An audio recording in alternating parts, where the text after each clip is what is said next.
يا مساء السوبر، يا مساء الجمال، يا مساء الفل. أهلا وسهلا بحضراتكم وتغطية حصرية جديدة وفريدة من نوعها للقاء السوبر ما بين النادي الأهلي وما بين نادي الزمالك في السوبر الأفريقي يوم 27 الجمعة الساعة 9 مساء على استاد المملكة أرينا في السعودية. الحقيقة في البداية وقبل كل حاجة خليني أقول لك شوية معطيات عزيزي المشاهد لهذا اللقاء اللي بيقام في تمام الساعة 9 مساء على استاد المملكة أرينا بالرياض في المملكة العربية السعودية برعاية موسم الرياض وبرعاية من السيد المستشار التركي آل الشيخ. المواجهات ما بين نادي الأهلي ونادي الزمالك هي مواجهات ممكن تقول عليها لا تعبر بأي شكل من الأشكال عن هذا اللقاء وعن الفائز في هذه المباراة. نادي الزمالك بيدخل لهذا اللقاء وعنده طموحاته وعنده الحلم اللي بيسعى ليه، وكذلك النادي الأهلي. الفرقتين داخلين هم عارفين عاوزين ايه كويس جدا، ولكن اللي بيحسم المأمورية وبيحسم كل هذا الجدل هو أداء في 90 دقيقة لا تصل إلى اكسترا تايم، بل تصل إلى ركلات ترجيح مباشرة. خليني أقول لك التكهنات والتوقعات اللي ممكن حضرتك تقولها في هذه المباراة لا تعبر بأي شكل عن ما يحدث داخل اللقاء. هتقول لي إنه الأهلي والله العظيم الأهلي فايق والزمالك مش في حالته، هقول لك ولكن لا تعبر عن هذه المباراة. هتقول لي إنه الزمالك عنده الشغف إن هو ياخد البطولة من الأهلي علشان الأهلي حصل على بطولة دوري أبطال أفريقيا عام 2020، هقول لك ولكن لا تعبر عن هذه المباراة. كل ده آه، توقعات وتكهنات انت بتقولها مبنيه على حاجات. الحاجات دي ممكن اقول لك دي مسلمات انت بتمشي عليها وانا بمشي عليها والناس كلها بتمشي عليها، ولكن ارضيه الملعب ما بتحكمش غير بالاداء والجهد واللي بيلعب لاخر دقيقه. واللي ما عندناش شك ان الفرقتين عندهم القدره وعندهم الامكانيات ان هم يلعبوا ويمتعونا في 90 دقيقه. هتشوفها هي افضل 90 دقيقه ممكن تشوفها في حياتك. تغطيه، كاميرات على اعلى مستوى، مش هتشوف بس تلفزيوني احسن من كده في العالم، ولا في كاس عالم ولا في كاس عالم انديه ولا دوري ابطال اوروبا ولا اي حاجه. المخرج بتاع المباراه هو مخرج اخرج 3 نهائيات دوري ابطال اوروبا النسخ الماضيه. فانت ما عندكش اي حجه انك انت ما تشوفش مباراه هي امتع لقاء هتشوفه للفرقتين على مرور التاريخ. كل الحشد الجماهيري، الضغط الجماهيري اللي موجود على الفرقتين موجود، والفرقتين عاملين حسابه. التغطيات الإعلامية اللي موجودة، الحشد الصحفي والإعلامي موجود. كل حاجة جاهزة إن أنت تشوف لقاء على أعلى مستوى. في البداية الحشد الجماهيري اللي أنت ممكن تشوفه النهاردة هو 100 ألف مشجع، 50 هنا أو 50 هنا على حسب التوزيع هتكون إزاي. التذاكر تم بيعها خلال ساعة. انت متخيل خلال ساعة التذاكر كانت انتهت وتم شرائها. الناس اللي عايزة تشتري من بره مصر فما قدرتش، فكلمت ناس صحابها فاحجز لي، ما تحجزليش خلاص المأمورية اتقفلت خلاص. احنا في انتظار ساعات قليلة من انطلاق المباراة ما بين النادي الأهلي وما بين نادي الزمالك في السوبر الأفريقي. رقم كام ما بين الفرقتين هو رقم 2 عزيزي المشاهد. جمع ما بين الأهلي والزمالك في السوبر الأفريقي من قبل مرتين، أو عفوا مرة واحدة. المرة الواحدة دي هي فاز فيها نادي الزمالك عام 1994 بهدف مقابل لا شيء، وحصل فيه نادي الزمالك على السوبر الأفريقي. ودي البشرة ودي العامل اللي بيبص ليه نادي الزمالك بانه احنا الحظ كان معانا او الدنيا مشيت معانا في السوبر الاول فاحنا هناخد السوبر ده. النادي الاهلي بيبص له لا احنا لازم نخلص الواحد ده ومش عارف ايه مفيش اي حاجه تقول لك انه مين هيفوز على مين. مفيش اي تكهنات تقول لك والله الاهلي النهارده هيفوز او الزمالك النهارده هيفوز. 90 دقيقه هي اللي هتحسم، مفيش غيرها. طيب، تاريخ المواجهات ما بين النادي الاهلي وما بين نادي الزمالك كان اجتمع في 246 لقاء فاز فيهم النادي الاهلي 108، وفاز فيهم نادي الزمالك في 58 مباراة، وحضر التعادل في 80 مباراة. ده بما يخص المواجهات المباشرة ما بين الفرقتين. 246 مواجهة فاز فيهم النادي الأهلي 108، فاز فيهم نادي الزمالك في 58 مباراة، وتم الحصول على التعادل في 80 مباراة. عدد البطولات لما تيجي تتكلم بقى بلغه الاحصائيات والارقام وتقول والله احنا هنقارن ما بين الاهلي وما بين الزمالك في عدد البطولات، هتقول والله العظيم ان الاهلي حاصل على 151 بطوله. طب النادي الزمالك هناك كام؟ حاصل على 79 بطوله. هل ده يقول لك ان الاهلي هيفوز؟ والله لا، قسما بالله لا. مفيش اي تكهنات تقول لك ان النهارده الاهلي هيفوز عشان عدد بطولاته اكبر او الزمالك هيفوز عشان عدد بطولاته اكبر. اللي بيفوز هو اكتر لاعب او اكتر فرقه بتبذل مجهود وذكاء في الملعب، ذكي، بتعرف تستغل الهجمات، بتعرف تستغل الفرص اللي بتجيلك، هتفوز قطعا.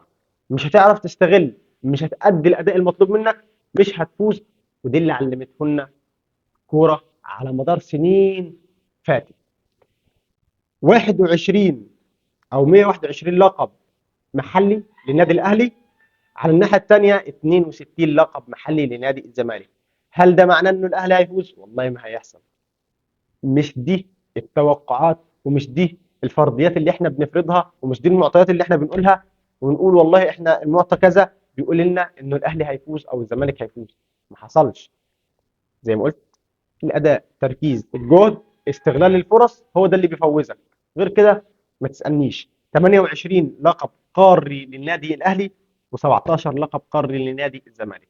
هل ده معناه ان الاهلي هيفوز او الزمالك هيفوز؟ ما اقدرش اقول لك. دي توقعات وتكهنات دون اثبات اي شيء، حاجه ما لهاش دليل.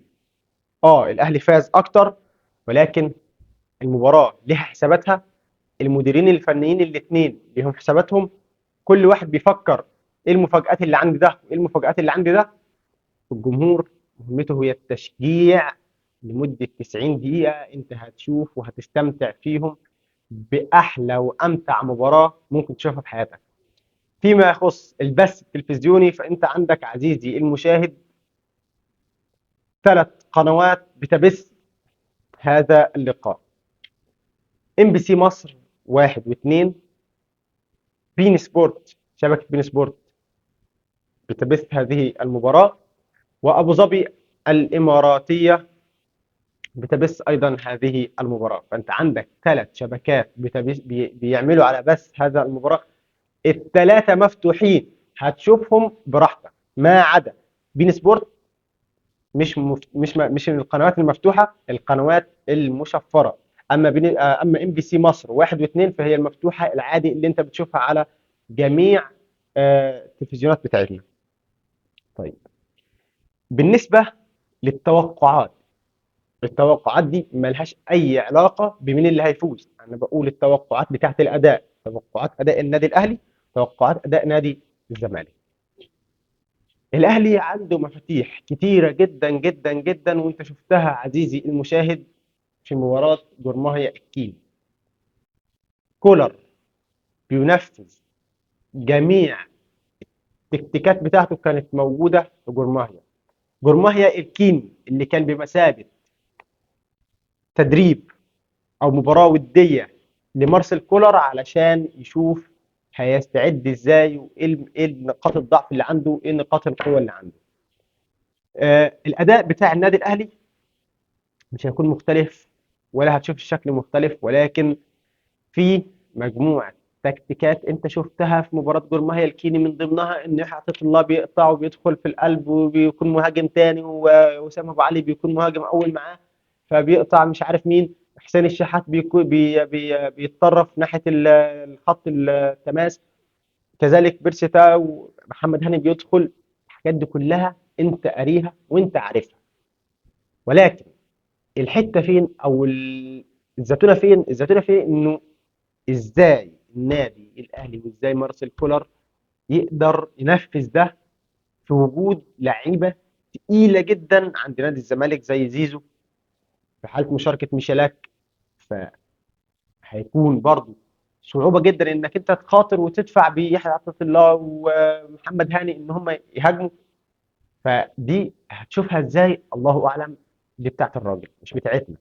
على الناحيه الثانيه نادي الزمالك وجوزيه جوميز اللي حتى الان في تذبذب في المستوى. جماهير نادي الزمالك تقول لك لا ده مش المستوى بتاعنا، ولكن الراجل في الاول في الاخر حاصل مع نادي الزمالك على الكونفدراليه الافريقيه.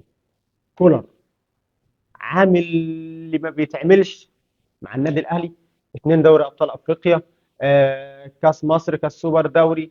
فكده كده الدنيا سهله والدنيا مرتاحه عند نادي الاهلي.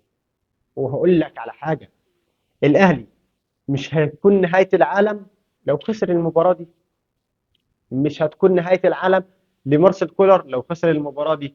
كده كده الدنيا في الكتمنص منه. فيعني ايه، الدنيا ماشيه زي الفل.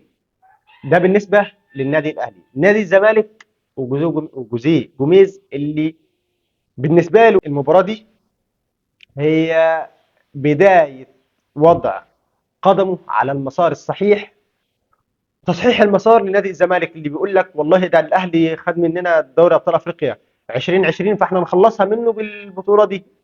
فانت بالنسبه لك جوزيه جوميز في حال تحقيقه هذه البطوله هيكون تغيير بنسبه 180 درجه في اقتناعات وقناعات نادي الزمالك في جوزيه جوميز. طيب بالنسبه للاداء، انت عندك كنادي الزمالك عندك ثلاث مفاتيح لعب من اتقل مفاتيح اللعب اللي موجوده في الفرقه. زيزو، سرعاته، عرضياته، تسديداته، قول زي ما انت عاوز تقول، قول براحتك محدش هيقول لك انت بتقول ايه. عندك ميشيلاك او كونراد ميشيلاك اللي هو الجناح اللي هيلعب بديل لمصطفى شلبي بنسبه كبيره. لعيب سريع، لعيب بيسدد تسديدات من اعلى ما ممكن تشوفها في حياتك. عندك عبد الله السعيد ودي المفتاح الاساسي لصناعه اللعب اللي هتكون قدام النادي الاهلي النهارده. عبد الله السعيد وصناعته للفرص، عبد الله السعيد والكرات البينيه الاختراقيه اللي بتطلع من رجل عبد الله السعيد، او الكي باس اللي بيطلع من رجل عبد الله السعيد لاي مهاجم موجود في نادي الزمالك، هو قادر على انه يوصلك للمرمى بسهوله جدا واسهل ما يمكن، وفي ثانيه، في ثانيه بتلاقي نفسك وصلت للمرمى. ده المفتاح الاساسي، ده الكي اللي هو الاساسي لنادي الزمالك. نقاط الضعف عند نادي الزمالك ممكن تكون دفاعيه اكتر ما هي هجوميه. الدفاع عند نادي الزمالك ما هواش الدفاع، ما هواش مثلا دفاع 2020 اللي هو كان الونش ومحمود علاء، ولكن بالتوظيفات وبالخطه اللي هتوضع من جوزيه جوميز هتقدر تغطي بنسبه كبيره هذا الخلل.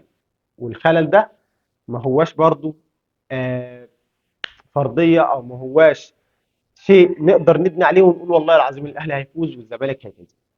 زي ما قلت، هذا اللقاء مبني على تكهنات داخل الميدان، داخل الملعب، وليس خارجه.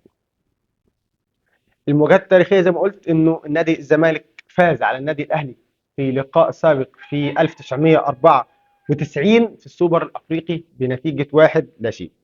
التشكيل المتوقع هنا والتشكيل المتوقع هنا، التشكيل المتوقع ده لا يكون الا متوقع فقط لا غير. يعني هو مش تشكيل مثلا انت هتدخل والله العظيم الاهلي هيلعب كذا كذا كذا كذا، لا لا لا. هو تشكيل متوقع، يعني احنا بنتوقع من خلال المباريات اللي فاتت ان احنا الاهلي هيلعب بطريقه كذا، الزمالك هيلعب بتشكيله كذا. بالنسبه للنادي الاهلي هتعرض التشكيله هتكون قدام حضرتك دلوقتي: محمد الشناوي حراسه المرمى، يحيى عطيه الله باك شمال، محمد هاني باك يمين، رامي ربيعه وياسر ابراهيم، مروان عطيه، امام عاشور، اكرم توفيق، حسين الشحات وبيرستاو ووسام ابو علي. وسام ابو علي هيكون هو النقطه الفيصليه والحل النهائي لهذا اللقاء بالنسبه للنادي الاهلي وبالنسبه لخط هجوم هذا النادي الاهلي.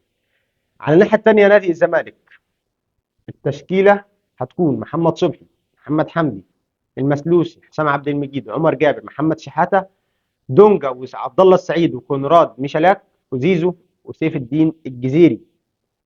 دي بالنسبة لخطة نادي الزمالك.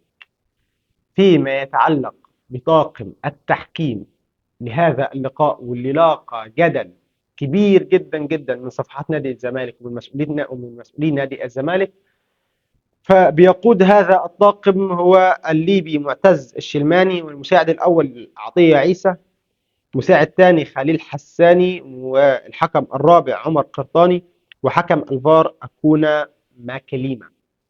الطاقم ده كان لاقى كثير من الجدل من جانب مجلس إدارة نادي الزمالك ومن خلال صفحات السوشيال ميديا لنادي الزمالك. هيكون لنا تغطية حصرية أيضا بعد لقاء السوبر الأفريقي ما بين الأهلي والزمالك. بعد اللقاء هيكون لنا تغطية حصرية بإذن الله، بإذن الله تكون مباراة من أمتع المباريات اللي ممكن تشوفها في حياتك. كل الحاجات اللي اتعملت تقول لك إن المباراة دي هتكون أمتع مباراة هتشوفها في حياتك. كل التجهيزات تقول لك كده، كل الاستعدادات تقول لك كده، كل التركيز يقول لك كده. مفيش اي حاجه تقول لك ان المباراه دي هتطلع فيها حاجه سلبيه. مفيش اي حاجه او اي معطى من المعطيات يقول لك ان المباراه دي والله احنا هنشوف مثلا الاداء هنا وحش والاداء هنا حلو. لا، الاداء هيكون حلو كويس مع بعض الحذر الدفاعي او مع بعض الحذر التكتيكي للفرقتين، ولكن انت في الاخر هتشوف مباراه من امتع المباريات اللي ممكن تشوفها في حياتك. كده تغطيتنا الحصريه خلصت. اشوفكم على خير بعد المباراه ان شاء الله. شكرا والسلام عليكم ورحمه الله وبركاته.